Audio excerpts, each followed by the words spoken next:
it's Melissa. Happy Thursday. Today we are going to talk all about how and why and when you might want to use printable heat transfer paper, printable heat transfer vinyl for darks. Okay, so this is a very common question that I get about how you can do this. So one of the reasons that you may decide that you want to use printable heat transfer vinyl as opposed to regular heat transfer vinyl is the number of colors in your design. So for example, I am using a design that is like this, okay? So if I was to cut this and then layer on all this HTV, this is at least probably half a dozen colors. So that is going to not only require you to have all of those colors on hand, it's also going to take you a lot of time to cut them all and then layer them all, and then it's just a very time-consuming process. So you have a couple of options. One, if you have a sublimation printer, you can easily sublimate something like this. If you don't have a sublimation printer, you can use printable heat transfer material for darks, which is what I'm using today. I threw the links up top. You can get multi-packs of it. I think it's about $20 for 10 sheets. So it's not cheap. However, it's a lot cheaper than if you were to invest in a sublimation printer. You're just kind of trying to see. It also does allow you to use sublimation type designs that have all these, colors, which this doesn't have to be a sublimation, design. This could be anything for like a sticker. You could use it for vinyl. But again, with all of these colors, it's one of those things where I kind of max out at 3 colors when deciding what material I'm going to use, and 3 or so is about it for HTV. So darks present a different type of issue because ink doesn't show up on a dark material. So if you have a light color shirt, you are going to use something different than this. When you have a dark shirt, you actually need to you need to print and cut if you're using for dark. So one thing that I like to do, and I'm going to give you this little trick, is this design comes into Silhouette Studio as transparent. I put a border using the offset tool around the edge of it, fill it with black. Why do I fill it with black? Well, that way, one, it becomes a solid design and I can literally just pick it up and place it onto my shirt. The second thing is, when I put it on my shirt, it then looks transparent. Okay, so you're not really gonna see, or somebody looking at your shirt is not really going to notice that you have that you have printed black. Okay, now the problem that ends up occurring sometimes, as we all know with print and cut, is that you can end up, it's a white sheet. The printable Starcraft is a white sheet. So even though you're printing and then cutting, you may end up getting a small white border. So in order to avoid that, if you make your offset large enough and then make an internal offset of that in Silhouette Studio and cut inside of that, you basically create your own print bleed. And that way, even if your print and cut is off a tad bit, you end up with it being black instead of white. So it's not going to show up on a black shirt. So I printed this one ahead of time and cut it as an example to show you basically what not to do. I'm going I can't show you how to set this all up in Silhouette Studio. However, I do have a written blog post that I linked to for you so you could see that part of the process as well. However, what I did do is I'm ready to print it, and because my printer doesn't always like to cooperate, especially when we're on Facebook Live, I pre-printed it for us. So we'll see what works. And what you will see is that this is a thick border around there, a thick offset. And the way that I did that, as I said, was create the offset, fill with a black in Silhouette Studio. When I go to cut this, when I do the print and cut, you'll see why that really thick black offset is very important. Okay, so let's try at very least to print this. Like I said, my printer doesn't always cooperate with me.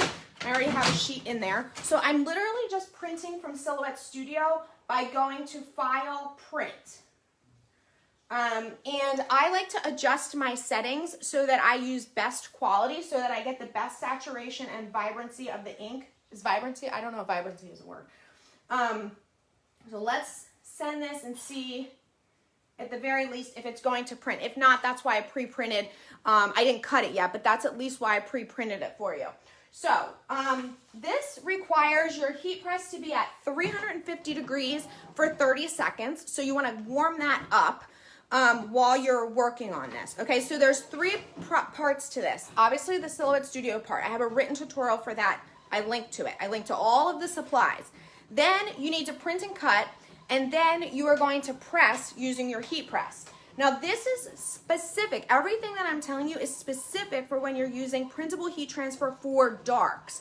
It's important because there's a different material that you're going to use for lights. With lights, you're not making what we made here, which is a transfer. You don't have to print and cut with lights, because what happens is when the image is printed on the Starcraft printable for lights, you then flip it onto your design, heat press, and pull it off, and the ink is transferred. You can't do that with darks because this ink is not going to show up on a dark shirt, okay? So just keep that in mind.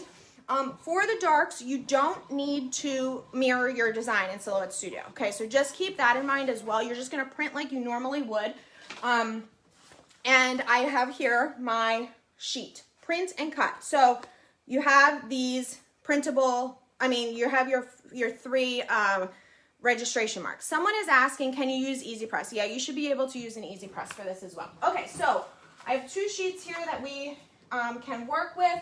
I have my shirt that I'm going to press onto, and first thing that we're going to do is cut this. So we have to print and cut this. So let me move some of this stuff off of my workspace. Okay, so I like to use a brayer. This is a fabric brayer, but I like to use it to get my materials to stick to my cutting mat securely, okay? I actually think that I forgot to link the brayer, but I'll link that next. Okay, so you just roll it on here like this. All right, then I'm also using, as you can see, the 1 millimeter not craft blade. This is the 1 millimeter manual blade for the Cameo 4 machines. It's an alternative to the auto blade. I like it because I have a little bit of extra control, and we avoid the tapping of which is when you end up with a lot of problems. All of you are commenting on my overalls. Thank you very much. As I like to say to my kids, I am cool. I will link to the overalls as well. I appreciate all of you. They are Billabong brand, I think. I don't know. They were from Tilly's, but I ordered them on Amazon because they were out. They come in multiple colors. This is the first time I've worn them, so thank you all very much. Now back to our crafting. Okay, so you press your load button. It gives you about 5 seconds where you can load your machine with 2 hands, okay? And then on Silhouette Studio, sorry to lean across here, on Silhouette Studio, I'm going to send. Now, what I want you to see, what I want you to try to see here is I have this thick black border, but my machine is not going to cut the border. It's actually going to cut slightly in. So like in here, in this area. And the reason for that is so that if my print and cut is off, I at the very least, have I have some wiggle room because the edge will be black. I don't know, can you see that on my software where my cut line is inside? Hopefully you can see that. All right, all this stuff is gonna get stuck on my machine, so I need to make sure that I don't. All right, are we ready to cut? I think we're ready to cut here. Okay, so we're printing and cutting. I have my blade, for those of you gonna ask me for cut settings, blade depth of 2, force 14, speed 3. I could probably speed that up a bit, but just gonna leave it for now. Okay, so again, this is the Starcraft printable for darks, okay? And I linked to it. There's multiple packs. You can get packs of 10, packs of 25. You can get a mixed pack with the printable for lights. So that's all available. I actually made sure that they had it in stock at Swing and asked them if they didn't have the 10 pack in stock, and I called them. I'm like, can you please put that in stock so I can do this Facebook Live? So that's available as well. So what we're gonna do next is grab our shirt, and again, because I put the offset around it and my design became a solid piece, I'm gonna be able to pick it up. If you had all separate pieces on here, you would need to use a type of mask. Not the type of mask that we're all used to over the last year, but it's essentially the clear transfer that comes on your HTV. You need to use a sheet of that. You can even use an old sheet from a piece of HTV that you've already weeded, but you would need to use that to pick your design up and transfer. Now, before I take this out of my machine, I like to make sure that it has cut. So this is you are looking for a kiss cut here like you would a sticker, okay? So it's 2 layers. So I like to do that, and that has shown me that it has cut through, and now I am safe to remove this. I'm gonna get my computer out of the way here so we have some room. Okay, so now I'm just removing this, okay? And hopefully now you can see why that border is so important, because now I don't have any chance of having a white edge around my design itself because I have created that bleed on the sheet itself. All right, now this is where I was talking about if this was all separate pieces, you would mask it with a clear piece and pull it up. Because this is solid, I'm just going to pull it off of here like a sticker. Just be careful. The ink can, you can scratch it. So I am just gonna carefully, let's see. Just get under there a little bit and then pull it carefully. You're gonna kind of pull. Okay. All right, so now I have my design cut, printed, cut, and everything. Now, again, if you're looking for this design, I threw the link up top. It's from the May bundle on So Fancy. It's meant to be a sublimation design or something like that, but clearly you can use it for HTV. You can use it for printable HTV. Okay, so now all I need to do is apply this to my shirt. So I'm going to move you over to my heat press so you can see that part too. All right, and again, we are at 350 degrees for 30 seconds with medium pressure. And we know what medium pressure is because if we can close our heat press and it requires a little bit of oomph, that's medium. If we can close it like real easy and still talk at the same time, that's light. And if we have to call for backup, that's firm pressure, okay? All right. So I've got my pressing pillow. I'm going to place my shirt on here. Can you see? Hopefully you can see. Okay.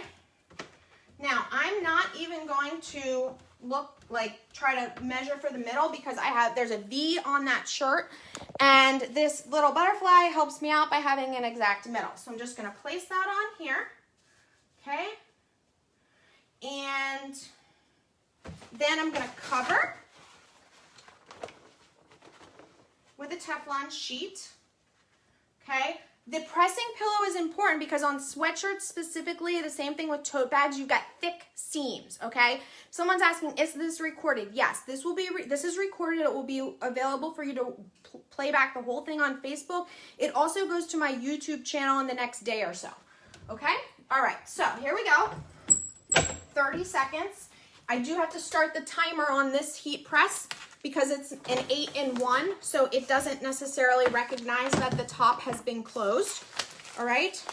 And this is all you have to do. So now when the pressing time is finished, it's over, it's done. You don't have to peel anything away, it's just done. So what you're creating with printable heat transfer for darks is a decal that you are transferring on there. It's an alternative to HTV. It's an alternative to sublimation. It's an alternative to white toner transfers, okay? All right? Now, this has come out all completed, okay? What I want you to see, and hopefully you can see, is that it is, first of all, it's extremely thin.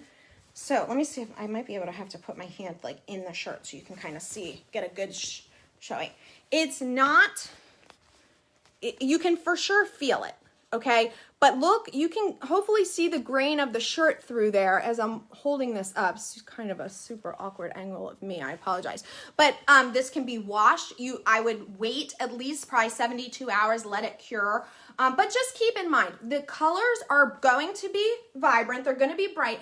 The quality is not going to be exactly the same. The washability is not going to be the same as what you would get with a printer that's, you know, 3, 4, 5, 10 times as much as the printer that you have there, okay? So you will get a great result, and I'm gonna give this to Olivia or just wear it myself. But these are super cute for like on-trend designs or holiday type stuff that you're not wearing a ton. People ask me all the time, how does it wash? And it's like, I don't throw the shirts and stuff that I make in my wash, you know, 15 times in a row, really. I just wash my stuff as I normally do. So I was counting, I made a shirt, I don't know, 2 months ago, and I've worn it 5 times since. So it's been laundered 5 times and it's fine. So, I mean, I don't know, I just wash like normal people. I do my laundry once a week. So anyway, this can be laundered. I would throw it inside out if you're going to put it in the wash, and I would hang dry if you can remember to do so. Okay? All right, you guys, so everything that you're looking for is up top. The links for the printable heat transfer, the links for the heat press, the blog post on the written tutorial, I think that was everything. The blade, the 1mm blade, that's the alternative to the auto blade. Everything like that is up top. You can watch this back. You can, you know, go over to our YouTube and watch it there as well. If you do, I'd love for you to subscribe. But I hope that you enjoyed this, and if you want to see, the reason I get questions about this all the time, why don't you do the software part as well? It is extremely difficult for me to do software tutorials along with the, you know, cutting part of this on a Facebook Live. I reserve that type of stuff for pre-recorded videos, and we save those exclusively for Silhouette use. So if you're interested in that, the software type of stuff, along with the full start to finish project, you might want to check out Silhouette U. Okay, guys, I hope you have a wonderful rest of your day, rest of your week, and I'll see you soon.